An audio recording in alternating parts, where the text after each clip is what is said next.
What if I told you that the most dangerous weapon ever used against the strongest man in history was a question? Not a sword, not an army, just 7 soft words whispered night after night. How can you say you love me? Samson was untouchable. He tore a lion apart with his bare hands. He struck down 1,000 soldiers with nothing but the jawbone of a donkey. He ripped the gates of Gaza from their hinges and carried them up a mountain just to prove he could. Armies feared him. Kings could not stop him.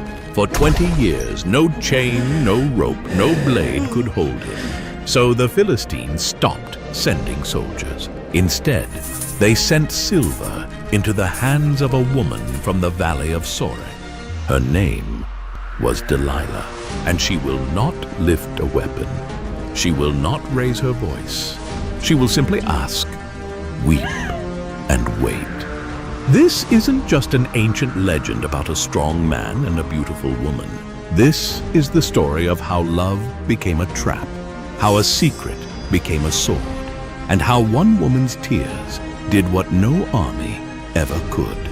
This is the true biblical story of Delilah.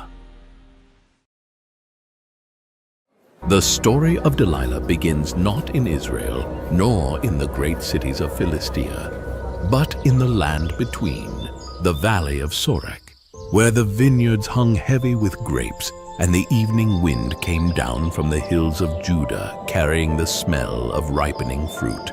It was a borderland, a place where Israelite shepherds and Philistine merchants passed one another on the roads, where languages mingled in the marketplaces, and where no one could say for certain who served Israel and who served Philistia. It was here that Delilah lived. The scriptures tell us little of her. No husband is named, no father, no clan. She dwelt alone among the vines, and she was no one's dependent. Some say she was Philistine, others a daughter of Israel who had made her peace with the lords of the coast. The Bible never tells us. Perhaps that silence is deliberate, for Delilah's story is not about where she came from, but about what she chose. And into her valley, one day, walked the strongest man the world had ever known. Samson was already a legend by the time he came to Sorek. The stories ran ahead of him like sparks before a fire. He had been born to a barren woman of the tribe of Dan in the town of Zorah, after an angel of the Lord appeared and promised a son. No razor shall come upon his head, for the child shall be a Nazirite to God from the womb, and he shall begin to deliver Israel from the hand of the Philistines. And so he had. With his bare hands, he had torn apart a young lion as though it were a kid goat. He had struck down 30 men at Ashkelon. He had caught 300 foxes, tied torches to their tails, and burned the Philistines' grain fields, vineyards, and olive groves to ash. When the men of Judah, trembling before their occupiers, had bound him with 2 new ropes and handed him over, the Spirit of the Lord had rushed upon him, and with nothing but the fresh jawbone of a donkey, he had slain 1,000 men. For 20 years he judged Israel. But Samson had a weakness, and it was not in his arms, it was in his heart. All his life he had been drawn to the wrong women. First, the Philistine bride at Timnah, who had betrayed him, and the harlot at Gaza, whose city had sought his life. And now he saw Delilah. And this time, the scriptures say something they never said of the others. He loved her.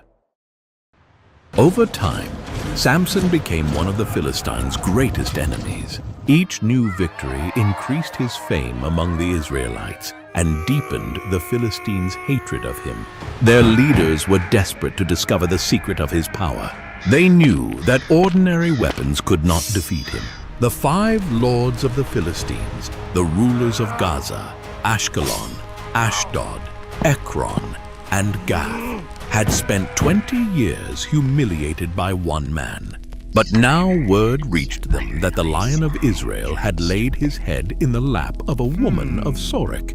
They came to her house quietly at night, 5 of the most powerful men in the land standing in the lamplight of her dwelling. Their offer was staggering. Seduce him, and see where his great strength lies, and by what means we may overpower him, that we may bind him to humble him. And we will each give you 1,100 pieces of silver. 1,100 pieces of silver from each of them? That's 5,500 shekels in total. A common laborer might earn 10 shekels in a year. They were offering her more wealth than most king's officials would see in a lifetime. We do not know if Delilah hesitated. We do not know if she loved Samson, or feared the lords, or simply calculated. Whatever the case, the scriptures record no protest from her lips, but instead she took the bargain. She began that very week. Delilah understood that she could not simply demand Samson's secret, and if she appeared too eager, he might become suspicious. Instead, she approached him playfully, disguising betrayal as curiosity. One evening, as they rested together, she looked at him with admiration and said, Please tell me where your great strength lies. What could bind you if anyone wished to humble you? Samson smiled. He had played this game before. Riddles were his delight. If they bind me with 7 fresh bowstrings that have never been dried, then I shall become weak and be like any other man. Delilah listened carefully. She sent word to the lords of the Philistines with the information she had received, and they wasted no time. They sent her 7 fresh bowstrings, which had not been dried. Strong, pliable cords, the kind no ordinary man could ever hope to break. That night, while Samson slept peacefully in her house, trusting and unguarded, she wrapped the cords around his powerful arms. And in the inner chamber, hidden behind the curtain, armed men crouched in silence, waiting for the signal. Then she cried out, Samson! The Philistines are upon you! Samson rose, and he snapped the bowstrings as a strand of yarn snaps when it touches fire. In the inner chamber, the hidden men froze. Not one of them dared to show himself. They had seen what this man could do to 1,000 soldiers. The secret of his strength remained exactly that, a secret.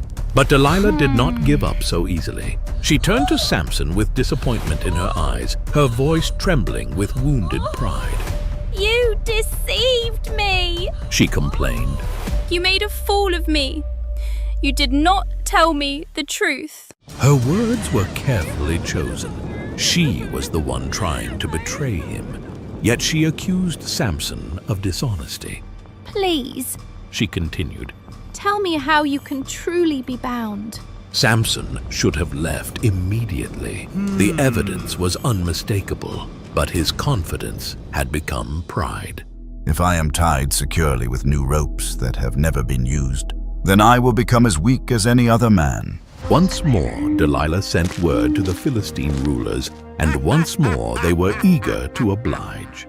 They supplied her with new ropes, thick, unused cords that had never known strain or wear, and their men slipped quietly into the inner chamber, taking up their hiding places as before. Then Delilah waited until Samson was resting, at ease in her home. Then, working carefully, she wrapped the new ropes around his arms and tied them tightly. Satisfied at last, she raised the alarm. Samson!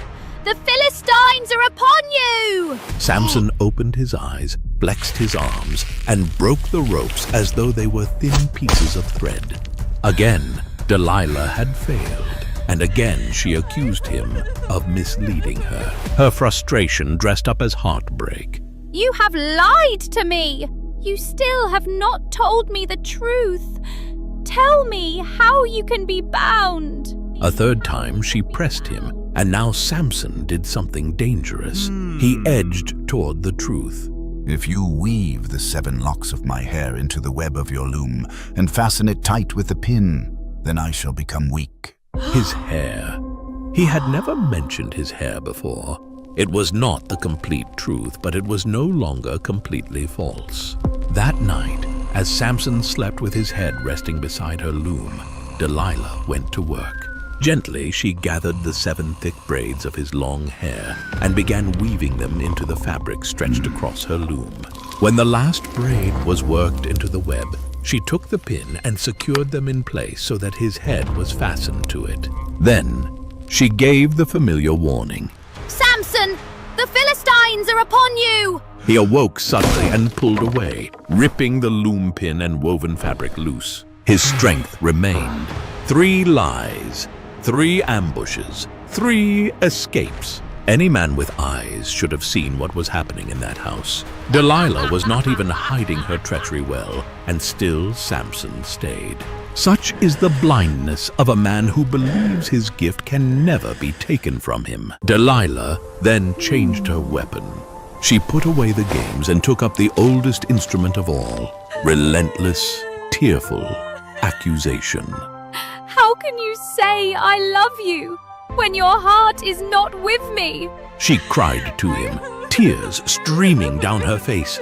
You have mocked me these 3 times and have not told me where your great strength lies.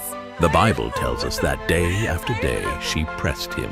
She said it morning after morning, evening after evening. She pestered him so hard with her words until the scriptures say his soul was vexed to death.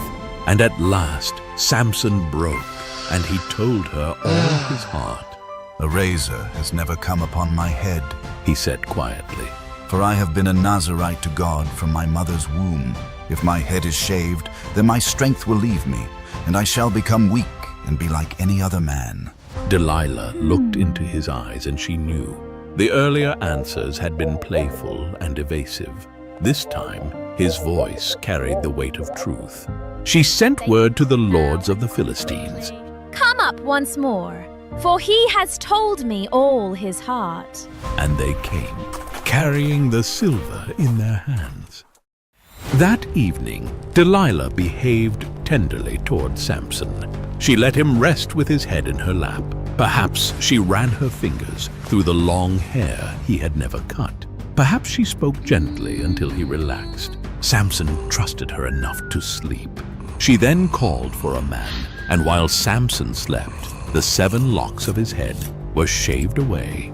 Then Delilah cried out the words she had cried 3 times before. Samson, the Philistines are upon you! He awoke and said, I will go out as at other times and shake myself free. And then comes what may be the saddest sentence in all of Scripture. But he did not know that the Lord had departed from him. The Philistines rushed from their hiding places. Samson fought, but his strength had vanished. For the first time, his enemies were able to overpower him. They seized him, restrained him, and dragged him away to Gaza. Delilah's work was complete. Delilah remained behind as the man who had trusted her was led away by his enemies. The rulers of the Philistines had received what they wanted. They therefore gave Delilah the silver they had promised her. Delilah was now an extremely wealthy woman. The silver could provide her with a comfortable life, expensive clothing, servants, land, and security. Yet it had come at a terrible cost. She had gained her reward by betraying someone who loved and trusted her. The Bible does not tell us what happened to Delilah afterward. It does not say where she went, how she spent the silver, or whether she ever regretted what she had done. She simply disappears from the biblical account after fulfilling her agreement with the Philistine rulers. Although the rest of Samson's life continued tragically in Gaza, Delilah no longer played a recorded part in it. Her part in the story ended when she exchanged Samson's secret for wealth. She gained wealth, but her name became forever associated with betrayal. The story of Delilah is often remembered as a tale about a beautiful woman who deceived a powerful man. But its message is deeper than that. Delilah was certainly responsible for her betrayal. She intentionally accepted payment to discover Samson's secret. She lied through her actions, manipulated his emotions, and delivered him to people who wanted to harm him. Her story warns against greed and against using another person's love for selfish advantage. Yet Samson was also responsible for his downfall. He received repeated warnings.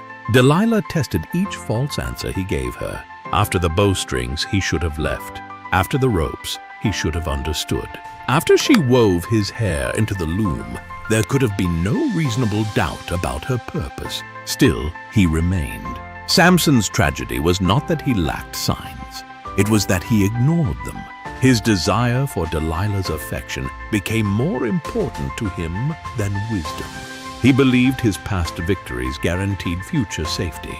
He treated his calling as though it could never be lost. The story also demonstrates that compromise is usually gradual. Samson did not reveal his secret immediately. First, he mentioned bowstrings, then ropes, then his braids, and finally, his Nazirite dedication. Each answer brought him closer to the truth. Delilah's question, "How can you say you love me when you do not trust me?" also reveals the danger of emotional manipulation. Trust is precious, but it should not be given blindly. A trustworthy person does not repeatedly place someone in danger. Genuine love does not demand disobedience to God as proof of affection.